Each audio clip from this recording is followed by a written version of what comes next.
اليوم شيذري ودرعي ومقرمتي تقول لكم إنها عدن عز الوطن.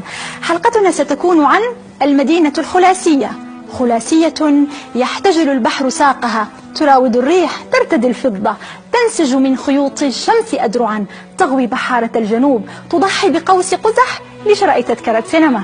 إنها عدن ثغر اليمن الباسم رغم كل شيء، الضحكات التي تجري في الأزقة، الشباب الذين يجتمعون لليوة في المساءات الجميلة، النساء اللاتي يستقبلن الحياة بالبخور والأخضرين والحناء والقطاريف التي لا تفارق وجه عدن. لعدن مزاجها الخاص في رمضان. مرحب مرحب يا رمضان، شهر العبادة وشهر الصيام وشهر محمد عليه السلام. هكذا كنا نجوب الشوارع، نحمل مشاعل من نار ونضيء سماء عدن بالأناشيد الطفولية المبهجة التي تستقبل الشهر الفضيل. كنت طفلة أجري